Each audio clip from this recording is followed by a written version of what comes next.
November 1979. एक ऐसा दिन जिसने पूरी मुस्लिम दुनिया को हिला कर रख दिया। खाना काबा में कैसे खून बह गया। 20 नवंबर 1979 इस्लामिक कैलेंडर का पहला दिन, 1400 हिजरी का साल। फजर की नमाज चल रही थी जब एक ग्रुप ने, जिसका लीडर जुहैमान अल-ओतिबी था, मस्जिद अल-हराम को कब्जे में ले लिया। इनका दावा था कि उनके साथ जो आदमी है, मुहम्मद बिन अब्दुल्लाह अल-ख़तानी, वो महदी है, जिसका जिक्र हदीसों में आता है। जुहैमान का कहना था कि सऊदी हुकूमत फासिक हो चुकी है, वेस्ट के इन्फ्लुएंस में आ गई है और असली इस्लाम से दूर हो गई है। उनके मुताबिक महदी का आना इन बिगड़ती के दौर में होता है और वो वक्त आ चुका था। सऊदी सिक्योरिटी फोर्सेज ने तुरंत मस्जिद घेर ली, लेकिन एक प्रॉब्लम थी, मस्जिद अल-हराम के अंदर खून बहाना शरीयत के मुताबिक मना है। 2 दिन तक नेगोशिएशन होती रही, फिर सऊदी ने हेल्प मांगी। नाजरीन, तब एक बात मशहूर की जाती है कि उस वक्त पाकिस्तानी फोर्सेज से मदद मांगी गई और पाक आर्मी हेलीकॉप्टर्स के जरिए हरम में दाखिल हुई,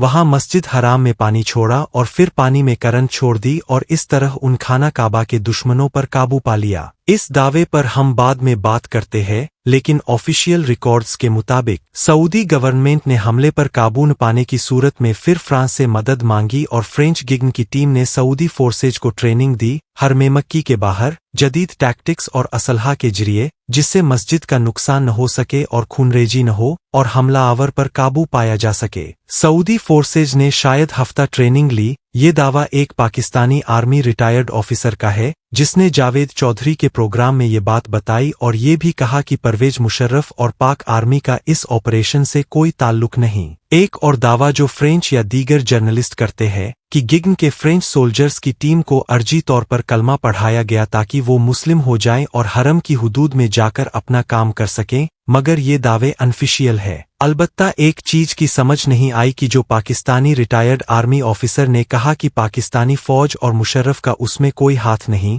लेकिन एक वीडियो आती है जिसमें एक वकील साहब एक हरम मक्की के खादिम से मिलवाते हैं और वो इन दिनों पाकिस्तान आए थे और उस खादिम हरम ने बताया कि मैं उस पाकिस्तानी फोर्स में शामिल था और हम हेलीकॉप्टर के जरिए वहां दाखिल हुए और फिर हमने लड़ाई की और फिर इसी खुशी में हमें सऊदी गवर्नमेंट ने काफी एहतराम दिया और फिर उन्होंने हरम के खादिम के तौर पर अप्लाई कर दिया। और इस खादिम हरम ने कहा कि जनरल परवेज मुशर्रफ का इससे कोई ताल्लुक नहीं। नाजरीन, अब परवेज मुशर्रफ का इस ऑपरेशन में हिस्सा न लेना तो साबित है और जनरल परवेज मुशर्रफ मरहूम ने ऐसा खुद कभी कोई दावा नहीं किया और नहीं ऐसी बात अपनी किताब में लिखी। अलबत्ता मुशर्रफ के जियाले वजीर बिलखुसूस अहमद रजा कसूरी ऐसा झूठ बोलते पकड़े गए थे और ये भी कन्फर्म है कि फ्रेंच फोर्सेज से बुलाकर ट्रेनिंग और टैक्टिक्स सऊदी फोर्सेज ने लिए, मगर पाकिस्तानी आर्मी का इस ऑपरेशन में शामिल होने का दावा एक खादिम हरम रिटायर्ड आर्मी ऑफिसर कर रहा है, जिससे इस ऑपरेशन में पाक फौज की शमूलियत वाज़ेह हो जाती है। मगर दूसरी तरफ उस रिटायर्ड पाक आर्मी ऑफिसर की बात कि पाक आर्मी और जनरल परवेज मुशर्रफ इस ऑपरेशन में शामिल नहीं थे,